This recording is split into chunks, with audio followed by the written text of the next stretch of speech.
Hey everybody, Cody Menz here with another video going over a upcoming tank, the BZ-176. This is a upcoming premium Chinese heavy tank that has rocket boosters, or jet boosters as it's labeled in game.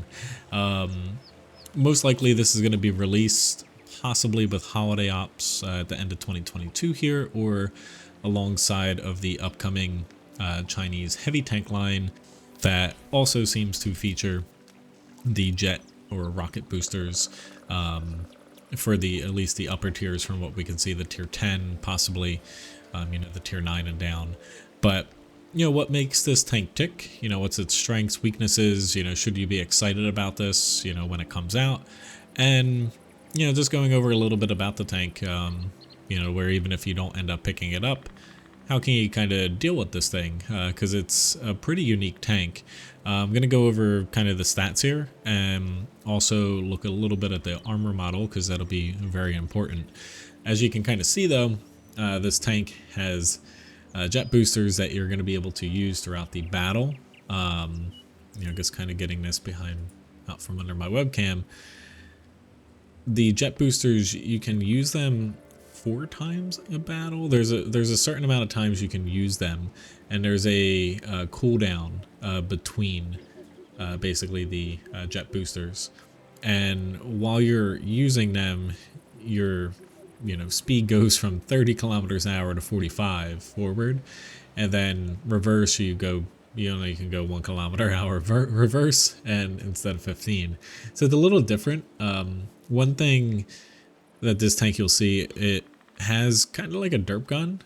This is the current, as of November 17th, the 3rd iteration of the 1.19 common test server, and they've changed this tank quite a bit, trying to finalize it.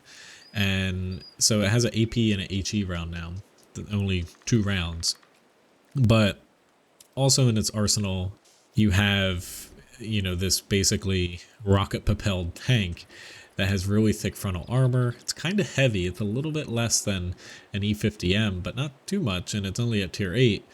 So it's going to be a pretty good rammer as well, if you don't derp somebody with your 160mm gun.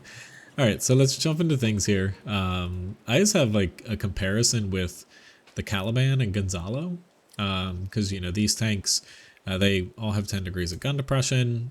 Caliban and Gonzalo, I guess, have their HE rounds here. So the BZ, it does have a standard round, but it has a premium HE round. That's kind of going to be, I guess, one of the draws, to where your standard round here, so it's just a standard AP round, you have a decent amount of penetration. Shell velocity is not great, but you have 208mm of penetration, 650 damage. Okay. However, you have this 800 damage, 225mm penetration HE round. So there's not too much, there's not too many reasons to use your standard round, although it is cheaper. And HE, sometimes, although with the rework, HE, you might want to use AP over HE in certain things, but they basically balance this around you using the premium round in the BZ-176. So I'm going to be going off of this second column here, and then you have the Caliban HE, which does a little bit more damage, and then the Gonzalo that does quite a bit less damage. Now, the accuracy on this thing's actually not too bad. This is just base values, so 0.44 versus 0.58 on the Caliban and 0.5 or 4.5 on a Gonzalo. So it's decently accurate, and on the move accuracy is actually much better than both of these tanks while moving around, and significantly better than the Caliban. Now, your average DPM, a little bit lower, especially if you're looking at like the standard AP round here, versus the HEs. The DPM isn't terrible given that it's an AP, but when you're looking at HE, you do have a little bit less DPM on the BZ, but the better, accuracy, especially while moving, is kind of nice. Your hit points, nothing too crazy, a little bit more than those Caliban and Gonzalo. Your armor, though, is actually pretty good frontally, and especially hold down. So we'll go over that here in the garage in a moment. One important thing, so as I mentioned, so it's 57 tons, you know, just base. So like an E50M is a bit over 60 tons if I'm not mistaken. So it's not too far off of that, and given that when you're using the basically jet boosters, that goes up to 45 kilometers an hour. This thing could be a pretty good rammer. Not that that's something that you use every single battle. However, you know, it's something to keep in mind to wear thick frontal armor, weighs a bit, and at tier 8. So, you know, it could be something to kind of fall back on. Concealment sucks. It's a heavy tank, no surprise. And your V range at 380, not terrible. Now, getting into, you know, a bit more details here about this tank. So we're going to pull over to the tanks.gg here as well, and I'll have a link to the URLs that I'm using. So the crew, you just have a commander, gunner, driver, loader. Nothing, you know, too surprising there. It's not a super odd setup, so that's kind of good. However, getting into the armor here, before we pop over to tanks.gg, you know, this is just kind of a base thing. It's got pretty thick armor, you know, frontally on the turret, and like the design of the turret is pretty modern, where, you know, this thing is going to be pretty difficult to fight frontally. It's got little cupolas, but we'll see what happens when you start using a gun depression. And, you know, overall, you know, it's got pretty darn good frontal armor. It does have a, you know, lower glacis that you can pen, you know, if you actually see it. But imagine fighting this thing in like a tier 6, a tier 7, even a lot of tier 8s. And like, the thing actually is, like, armor is pretty darn good. When you start getting to the sides, it doesn't have much. Like the side of the turret's not too bad if, you know, you don't have it directly pointing at somebody. You know, the sides are weak and basically the back's weak. But frontally, this thing is going to be really difficult to, you know, play against, you know, as a low tier tank. And especially when it has that premium HE round that can penetrate a lot of lower tiers really freaking easy. So anyway, let's get into, so the bread and butter of this tank is going to be hold down. I'll have these links here too. I have, so it's set up to where it's against a Scorpion G, a TS5. So I did 2 tier 8 premiums, you know, with, so shooting their premium rounds. And then I also did a Leopard 1 for the sake of it, you know, what the hell. So hold down, this thing has 10 degrees of gun depression, and they did change this where it used to be 30 millimeters from my understanding. However, the gun works like the Rheinmetall Panzerwagen, where it points up as you use the gun depression. So, you know, poking over a hill here, we're not going to use like 100% of the gun depression. You know, that would be it pointing directly at us. But like poking over a hill here, so a Scorpion's still going to be able to penetrate it, given that the armor is now 41 millimeters thick. So you have your overmatch rules. You're able to do it in a Scorpion, not the TS5 coming up though. So 120 millimeter guns won't be able to overmatch it, but something a little bit larger. So like the 12.8 centimeter, I believe, on the Scorpion can. So that's one thing when you're playing this tank.